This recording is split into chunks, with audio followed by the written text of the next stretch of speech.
notebooks para comprar hoje em dia. Fazia um tempo que eu não trazia essa lista e desde a última que eu fiz, eu vou precisar corrigir algumas informações, como também mudar as nossas recomendações. E eu resolvi deixar uma lista mais objetiva e mais direta para atender todos os públicos, desde você que precisa de um notebook barato com uma boa potência, para você que busca um intermediário e até um topo de linha. Vou comentar também de modelos portáteis e obviamente modelos gamers, como sempre do mais acessível até o mais topo de linha. Bom, mas então sem mais zoação, bora lá pro vídeo.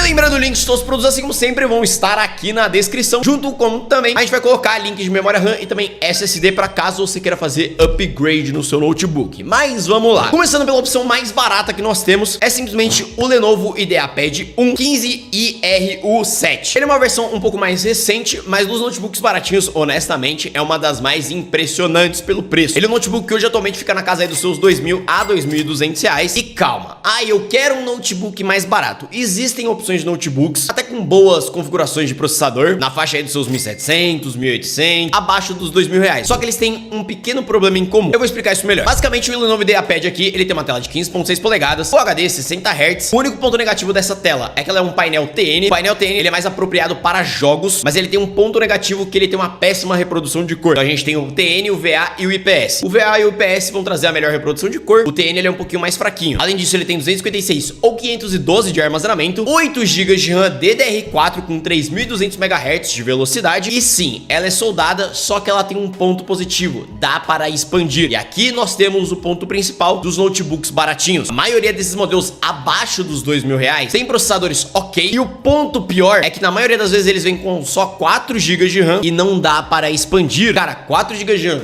em pleno 2025, você vai ter dor de cabeça. O notebook vai ser péssimo para produtividade, multitarefa no geral, porque vai ter esse fator limitante. E é por isso que esse notebook acaba sendo uma opção melhor. Além de você poder expandir, ele é mais um slot de memória RAM. Ou seja, tem uma memória RAM soldada e tem mais um sobre ela para você adicionar, totalizando aí 16 GB de RAM que você pode ter. O que é uma maravilha, porque além de ser um notebook que já tem 8 GB de RAM de fábrica, você desfruta do Dual Channel, que é basicamente você utilizar duas memórias RAM. Ou seja, ao invés de usar um pente de 16, se você usa dois pentes de 8, que vai totalizar 16, ele vai ter uma eficiência e uma performance melhor. E o ponto principal, o processador. Aqui no caso ele vem com Core i3 1315U, inclusive o mesmo processador que vem em notebooks como, por exemplo, o Galaxy Book 4, que custa aí seus R$3.000. É um excelente processador, tem 6 núcleos, 8 threads, um clock máximo de 4.5 GHz. E não só isso, ele também vem com uma placa de vídeo de nova geração da Intel, que querendo ou não, ela já entrega um pouquinho mais de performance em comparação com as anteriores. Inclusive é um processador que, além para um uso diário, produtividade, multitarefa no geral, ele vai atender muito bem, como também ele até já consegue rodar conta de alguns jogos bem leves, Valorant, um CS, principalmente se você expandir a memória RAM. É a melhor opção para isso? Definitivamente não. Mas cara, na faixa dos R$2.000, simplesmente a opção mais completinha. Um degrau acima, um notebook parecido até, só que mais potente e com uns pontos a mais, a gente tem o IdeaPad Slim 3, mais especificamente a versão 15IRH10. É um notebook que ele acaba variando um pouco mais de preço. Por exemplo, hoje na data que eu tô gravando esse vídeo, na Amazon ele tá R$3.000, mas no Mercado Livre ele tá por 2.600. O que, analisando o que ele entrega de configurações, já é um preço bem mais ideal. A faixa é de seus 2.500, 2.600 reais. Aqui a gente tem uma tela de 15.3 polegadas, tem um painel VA, 60 Hz e o ponto principal, já começando que ele tem 8 GB de RAM também, podendo expandir, porque ele tem mais um slot para você poder expandir, ou seja, você consegue usar o Dual Channel também. Só que além de você poder expandir, ela já é DDR5 com 4.800 MHz de velocidade. O DDR5 é uma memória RAM mais rápida, além de 512 GB de armazenamento, uma bateria melhor, que no caso são 50 Wh de bateria, que consegue entregar uma autonomia aproximadamente de 10 horas, dura um pouquinho menos, mas ainda assim é uma excelente autonomia. E o ponto principal, uma melhora no processador, que aqui no caso a gente vai para um Core i5 13420H. É um processador de 8 núcleos, 12 threads, clock máximo de 4.6 GHz. E cara, pra faixa de preço, honestamente é um excelente processador. Para tarefas no dia a dia, ele vai se apresentar um pouco mais ligeiro, travando menos, sendo mais fluido, evitando mais travamento. E para um efeito comparativo, até em comparação com esse outro processador que eu tinha citado, em alguns testes ele consegue ser 40% mais potente. Então, por R$2.500, R$2.600, uma excelente opção. Digamos que tão potente quanto, só que até mais barato, a gente tem o famoso Positivo Vision R15. Resumindo, é um notebook aqui que tem 15.6 polegadas, 60 Hz, uma tela IPS, tem uma bateria um pouco melhor no quesito de tamanho, são 55 Wh, só que ela tem uma autonomia aí de aproximadamente 8 horas, não tem um consumo tão eficiente. E o ponto principal, que são os processadores. Aqui no caso ele vem com Ryzen 5 ou com Ryzen 7. São processadores que para tarefas no dia a dia, digamos que o Lenovo Slim 3 vai se apresentar mais interessante por conta do Intel. É um processador que, além de mais potente, ele consegue ser um pouco mais eficiente, principalmente principalmente para multitarefa. Só que o ponto que o Vision R15 acaba saindo na frente é, primeiro, com relação à memória RAM, ele já vem com 8 ou 16 GB de RAM DDR4, podendo também expandir 256 ou 512 de armazenamento. E aí tá padrão. Só que o segundo ponto principal é o preço. Hoje atualmente a versão com Ryzen 5, que é um processador de 6 núcleos, 12 threads com clock máximo de 4 GHz, tá na faixa aí dos seus R$ 2.300, a versão de 8 GB com 256 e 2.700 a versão com 16 GB. Já a versão com Ryzen 7, que é um processador um pouco mais potente, a versão de 8 GB com 512 tá 2.400, enquanto a versão de 16 GB com 512 tá 2.700. Então a versão de Ryzen 7 acaba compensando um pouco mais porque ele é mais potente, dá praticamente o mesmo preço. E o terceiro ponto principal desses processadores é a placa de vídeo integrada. O Ryzen 5 ele vem com uma Vega 7, enquanto o Ryzen 7 vem com uma Vega 8, que é o que torna esses processadores excelentes opções acessíveis para você que quer rodar alguns jogos com um pouco mais de qualidade. Não espere rodar um Cyberpunk, mas em jogos mais leves, como eu citei mesmo, Valorant, CS, até um GTAzinho, ele vai conseguir rodar, só que vai rodar com um pouco mais de tranquilidade, um pouco mais de qualidade. Que de novo faz com que eles sejam excelentíssimas opções para quem tá com baixo orçamento, precisa de um notebook tanto para trabalhar e estudar, como também para caso você queira rodar alguns jogos. E se você não gosta de dispositivo, outras opções interessantes que a gente tem acaba sendo o Acer Aspire 5. Ele tem uma tela IPS, que é um pouquinho melhor, principalmente no quesito de reprodução de cor. A qualidade de construção dele também é superior. Ele já vem com Ryzen 7, 12 GB de RAM, uma bateria um pouco pior, de 48 Wh, e custa também um pouquinho mais caro, em torno de seus 2.700 até 3.000 reais. Uma outra opção também, mas eu não acho tão interessante, que é o VAIO FE16. Ele traz variações desses processadores, só que mais potentes. Só que hoje, atualmente, eu acho que ele tá muito caro, até porque ele passa aí dos seus 3.000 reais, que na minha opinião já não compensa. E dentro dessa mesma faixa do Acer Aspire, a gente encontra um camaradinha parecido, que é o Galaxy Book 4. É um notebook, querendo ou não, ele tá um pouco mais caro hoje em dia. Ele tinha na versão i3, que era mais acessível, só que ela simplesmente sumiu. E o que a gente tem mais disponível atualmente é a versão com i5 ou com a versão com o U300, que é um processador da Intel que eu definitivamente não recomendo. Então a única versão que eu realmente recomendaria seria com i5. Só que aqui no caso, ele é um notebook que vem com 8 GB de RAM, DDR4, sem poder expandir, 256 GB de armazenamento. Ponto principal, que é o processador, que aqui no caso ele vem com i5 1335U, é um processador de 10 núcleos, 12 threads, também para um uso no dia a dia, tarefas, multitarefa, trabalha super bem, como também até já dá conta de rodar alguns jogos. Além disso, ele tem uma bateria muito boa de 54 Wh, uma autonomia de aproximadamente 10 horas de uso. Só que o problema principal dele é o preço, como eu falei. Hoje, atualmente, ele tá na faixa aí dos seus 3.400, 3.500 reais. Se encontrar na faixa dos seus 3.000, ele vale muito a pena, porque embora não dê pra expandir a memória RAM, embora ele tenha também um desempenho muito parecido com o Slim 3, ele tem uma bateria melhor, ele é feito em alumínio, e não só isso, ele carrega via USB-C. Cara, por mais que seja uma diferença muito besta, é uma mão na roda, principalmente para portabilidade, praticidade no dia a dia. O único problema dele é exatamente isso, o fato de não poder expandir a memória RAM e o fato dele estar bem mais caro. Já indo para a categoria que vocês mais gostam, que são os notebooks gamers. Aqui no caso, a opção mais barata que a gente tem atualmente, que nós encontramos, é o Asus TUF Gaming A15. Cara, é uma boa opção, você encontra abaixo aí dos seus 4.000, tornando dos seus 3.800, 3.900 reais, e ele é o notebook gamer mais barato que nós encontramos hoje atualmente. Nossa, desde quando isso é barato? Beleza, boa sorte para encontrar um modelo mais barato do que isso. Se você encontrar, por gentileza, deixa aqui nos comentários. Mas por que eu não recomendo ele? Embora ele tenha um bom processador, que no caso é um Ryzen 7, entrega uma boa performance, inclusive pelo preço, o problema principal é a placa de vídeo, que nesse caso ele vem com uma RTX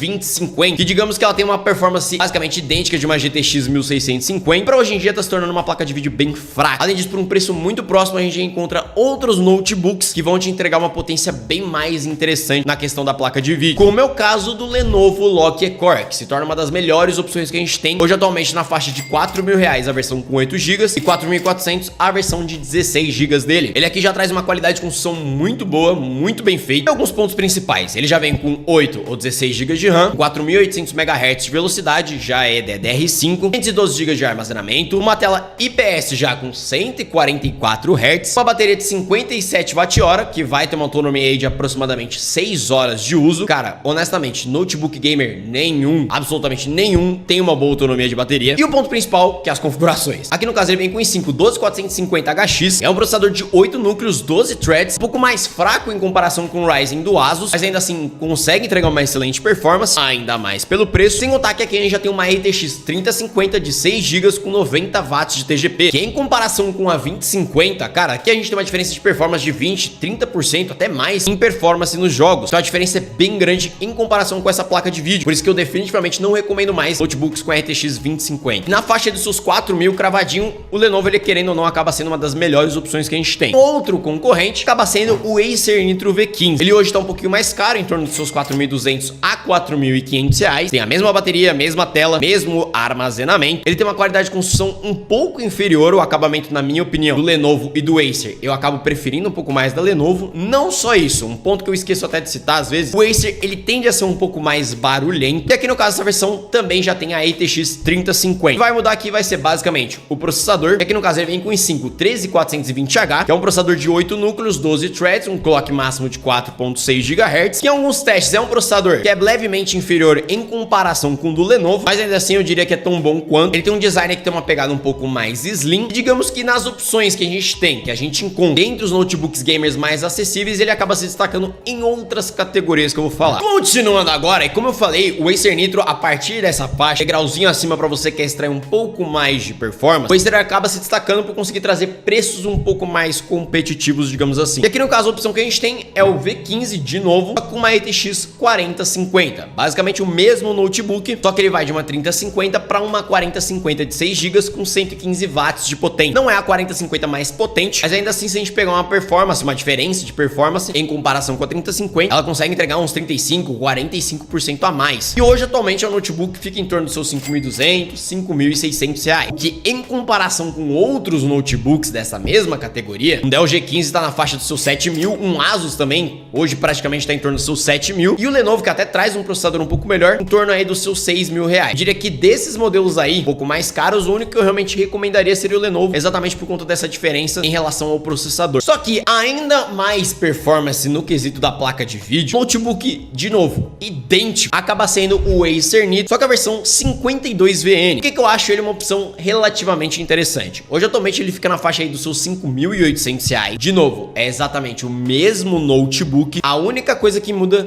é a placa de vídeo. Só que aqui, ao invés da gente ir para uma 4050, a gente vai para uma 4060 já, com 8 GB de RAM, e acaba sendo o notebook mais barato com essa placa de vídeo. Só que tem um ponto que inclusive até esqueci de citar no último vídeo, que a desgraçada da Acer não deixa isso claro. Ela é uma 4060 capada, ou seja, o desempenho dela é limitado. Normalmente uma 4060 consegue chegar até 140 watts de TGP, só que aqui ela é limitada a 75 watts, o que faz bastante diferença no desempenho final dela. Só que, mesmo limitando o desempenho dela, ainda assim é uma placa de vídeo mais potente que uma 4050 top de notebook, o que por esse preço, olhando outros notebooks, uma 4050 mais forte, ainda assim acaba sendo uma boa opção. E eu diria que o único fator mais limitante desse notebook aqui acaba sendo o processador. Nesse caso, de novo, é aquele 5. Mas, cara, por essa faixa de preço, essa performance de placa de vídeo, levando em consideração também que ela tem mais 2 GB de VRAM, e sim, faz uma diferença, por 5.800 reais, honestamente, eu acho um preço muito bom. Mais potente ainda, e normalmente ele ficava um pouco mais barato, a gente teria o Predator Helios Neo, que é um notebook que agora ele tá um pouco mais sumido, por isso que eu falei, você encontrava, mas ele ficava numa média aí de 8.000 reais. Eu diria que ele é tão interessante quanto, afinal ele tem também um Core i7, só que é um 13650HX, 14 núcleos, 20 threads, um clock máximo de 4.9 GHz, também 16 GB de RAM DDR5, 512 de SSD, a tela IPS com 165 Hz, só que aqui ele traz uma bateria um pouco melhor, que no caso são 90 Wh, e também a placa de vídeo consegue ter um TGP maior, que no caso também é uma 4060, só que com TGP máximo de 140 watts, o que por 8.000 reais acabava sendo uma das melhores opções, só que querendo ou não, como eu falei, ele tá começando a assumir um pouco mais no mercado. Isso para dar pau com uma nova versão dele, também é o Predator Helios Neo, só que a versão PH16, e também tem 16 GB de RAM, só que ela é mais rápida, são 5.600 MHz de velocidade, uma tela melhor também com 16 polegadas IPS com 240 Hz, também uma bateria de 90 Wh, aqui no caso um Core i7 14700H, 20 núcleos, 28 threads, clock máximo de 5.5 GHz, e o ponto principal, ele vem simplesmente com uma 4070 de 8 GB, sendo o notebook mais barato com essa placa de vídeo. E qual é a pegadinha?